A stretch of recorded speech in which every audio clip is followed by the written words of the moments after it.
കോന്നി സുരേന്ദ്രനെ പിൻഗാമിയാകാൻ ഗജവീരൻ Krishna. Pathanamthitta Konni eco tourism സെന്ററിലെ ആനക്കൊട്ടിലിൽ ലക്ഷണമൊത്ത ഗജവീരനായി മാറുകയാണ് കൃഷ്ണ. 2014 ഒക്ടോബർ 27-നാണ് കുട്ടിക്കൊമ്പൻ കൃഷ്ണനെയും അമ്മയെയും തിരുവനന്തപുരം നെടുമങ്ങാട് നിന്നും പിടികൂടി കോന്നിയിലെത്തിക്കുന്നത്. പ്രദേശവാസികൾക്ക് ഭീതി വിതച്ച കുട്ടിക്കൊമ്പനെയും പിടിയാനയെയും വനപാലകരും തിരുവനന്തപുരം ജില്ലാ ഭരണകൂടവും തീരുമാനമെടുത്തതിനെ തുടർന്നാണ് പിടികൂടിയത്. 1977-ൽ ആനപിടുത്തം സർക്കാർ നിരോധിച്ചതാണെങ്കിലും പ്രത്യേക ഉത്തരവുകൾ നേടി വകുപ്പുകൾ ഉണർന്ന് പ്രവർത്തിച്ചതോടെ ഇരുവരും കോന്നിയിലെത്തി. 2 ആനകളെയും മെരുക്കി വളർത്താനും ഔദ്യോഗിക തീരുമാനമുണ്ടായി. അവിടെ നാട്ടിൻപുറത്തിറങ്ങി ഭയങ്കര ശല്യമായിരുന്നു.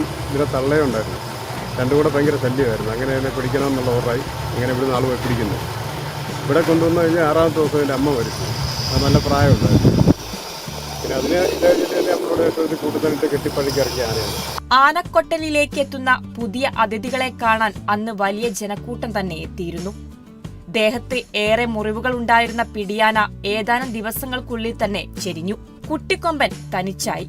തുടർന്ന് ചട്ടം പഠിപ്പിക്കുന്ന കമ്പകക്കൂട്ടിലേക്ക് കൊമ്പനെ മാറ്റി. 3 മാസം നീണ്ടുനിന്ന പരിശീലനത്തിന് ശേഷം കൊമ്പന് പേര് നൽകി കൃഷ്ണ.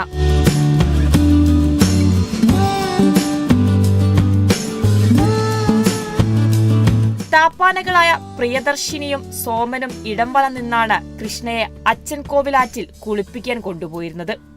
വഴിനീളെ നിരവധി ആളുകൾ ആ വരവ് കാണാൻ കാത്തുനിൽക്കുമായിരുന്നു. അങ്ങനെ കൊമ്പൻ ഗജവീരന്മാരുടെ ചരിത്രത്തിലേക്ക് നടന്നു തുടങ്ങി. ഇപ്പോൾ പ്രായം 11 വയസ്സ്. ചെറുപ്രായത്തിൽ തന്നെ ആകാരഭംഗിയിലും അഴകിലും സന്ദർശകരുടെ ശ്രദ്ധയാകർഷിച്ച കുട്ടിക്കൊമ്പൻ ഇന്ന് കോന്നി ആനക്കൂട്ടിലെ ആരും നോക്കി നിന്നു പോകുന്ന തലയെടുപ്പുള്ള കരിവീരനായി മാറി. ആനച്ചന്തത്തിന്റെ പര്യായമായ കോന്നി സുരേന്ദ്രന്റെ ഓർമ്മയിൽ കൃഷ്ണയുടെ തലയെടുപ്പും മട്ടും ഭാവവും ആസ്വദിക്കുകയാണ് ആനപ്രേമികൾ. ഭാവി ജീവിതം പ്രവചനാതീതമാണെങ്കിലും ഇനി കൃഷ്ണയുടെ കാലമാണ്. കൃഷ്ണ കോന്നിയുടെ കറുത്ത മുത്തായി മാറിക്കഴിഞ്ഞു. Santhosh Nilakkal, Kerala vision news, Pathanamthitta.